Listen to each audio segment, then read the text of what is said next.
Even when you feel slow, you can still go. Even when there's no hope, you can still go. I never answer to no, man, I still go. Go, go, go, go, go, go, go, go, go, go, go. Yo, what's up guys? Welcome back to another video. If you're new here, welcome. Hit that like button, really helps out the channel. Make sure to subscribe. Today we're back with another short little update video. Got some more parts in for the LS Swap. In the last video I did, you'll see that I got the LS1 intake and throttle body, the front sump oil pan, and then the motor mounts I've had from excessive manufacturing, the LS Swap mounts for the is300. And now I've received some more of the parts, so I can start moving along. And I'm going to get the engine over there on the engine stand so I can start working on it. So I had decided to go with all F-body spacing, so like the O2 Camaro or GTO with the LS1. So I got the LS1 water pump, brand new, and then I got a brand new alternator as well. Same with the power steering pump. And since the power steering pump didn't come with a pulley, I ended up getting this one. This one's metal and not plastic like the factory ones. Plus it's got the holes in here, so it makes getting to the bolts for mounting it up a lot easier. And then over here I got the LS1 harmonic balancer. It's a heavy beast there. Like I said, if you've never done LS Swap before, there's the truck accessories, which they stick way out, and the alternator and everything's up really high. And then there's the F-body mounting. They came in the GTOs and Camaros. That's like in the middle, and then the Corvette is the closest to the block, but also the most expensive. But from what I've seen in other builds, the F-body spacing is plenty enough to fit in the is300. Got the brand new tensioner, and then some bolts there to mount the LS on my engine stand, and some other small little things like a new oil cap, because the one that I had on mine is cracked.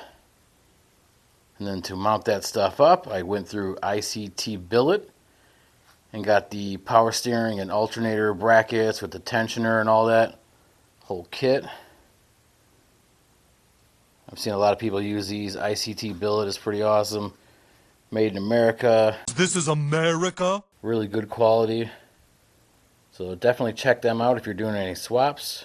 And then since I'm using the LS1 intake on the 5.3, I got here some billet fuel rails.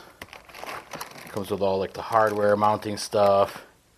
A little crossover line, some gaskets, and then I got these right here are some adapters. So the LS1 injectors I think are longer, I'm not sure, but I'm going to be using the stock truck injectors with the LS1 intake, and these fuel rails and these spacers are going to make them fit, so stay tuned for that. Then I also got a new crank bolt for the harmonic balancer. It's got the silicone gasket stuff on there already. So from what I heard, these are like torque to yield, and I didn't want to cheap out and reuse the stock one, so just got a new one of them. And I wanted to go budget at first, so I didn't get like OEM water pump and stuff like that. This is just, most of the stuff is off Amazon. For the most part, they had pretty good reviews. Obviously, if anything fails down the road, I can just spring the extra cash and get like OEM quality stuff, but I feel like this should be good for now. But yeah, so for the front sump oil pan that I got, it's got baffling and all that good stuff in there. I think it should clear the subframe cross member. I know some people take like the GTO pans and then cut a section out of the front here and then weld it, you know, to give you a couple extra inches of clearance. But then again, you lose oil capacity when you do that. So we'll see if this fits. This is pretty close to like the Canton oil pan. I didn't really want to spend $500 on the oil pan and another 100 and something on the oil relocation kit. This one is fabricated aluminum, and it's got all the connections, and then I haven't ordered it yet, but the universal oil filter relocation kit on Amazon is like $60 or something around there, so stay tuned for that. We'll see if I have to modify the cross member, and even if I have to notch a cross member, that's not that big of a deal. I got a welder and everything, so cutting, chopping, and welding is no big deal for me.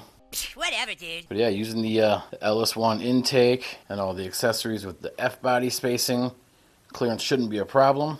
And then my is300 came with this aftermarket aluminum radiator, so that should be a lot better than using like a stock plastic end one. But yeah, getting real excited here to get this thing going. It's been super hot this last week, and then with all the wildfires from Canada, thanks Canada.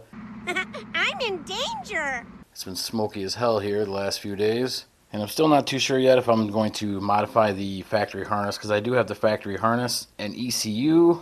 Eventually I'm going to be doing like the Holley Terminator X ECU, but there's a whole bunch of like budget wiring harnesses too, like on Amazon, that have actually got some pretty good reviews. Yeah, getting closer here. I guess I'm collecting all the little parts and everything I need.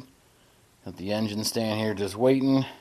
And with the ICT billet stuff here, it's kind of nice because then it mounts the alternator lower and then the power steering up where that used to be. So for filling it up and everything should be super simple. And I will be doing videos on all this stuff when I install it. Hoping in the next couple days here to get the engine on the stand. And this has been bugging me. This LS1 intake I got from my buddy is filthy. So covered in dust and everything. So I'm going to clean it up real quick. Going to be using some Super Clean. Shout out Super Clean. They're pretty awesome. They've been hooking me up with these products pretty much since I started this channel. They're like one of the first sponsors I've had. So a big shout out to them. And this stuff comes in just a regular squirt bottle. And you got the wheel cleaner, which also works really good. And then the stuff in the aerosol can that foams up. I really like that stuff. Alright, let's give this thing a little bit of a spray down.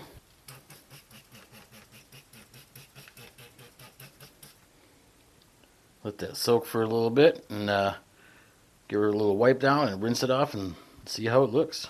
Oh yeah. Looking like new now. Alright, well this was just a quick little update and showing off some more of the parts that I got. So hopefully the next video here should be me putting the engine on the engine stand, cleaning that up. Probably gonna paint the block and everything, at least touch it up and make it look a little bit more presentable. Then I can start bolting this stuff on. And the 2JZ in here is pretty much ready to pull out. Like I said in the last video, I just need to disconnect the drive shaft and cross member and shifter, a couple little other things. But in the engine bay, everything is ready to go. All the wiring harness is out of the way. Everything's disconnected. So stay tuned. Hit that like button. Subscribe if you haven't. I'll see you on the next one.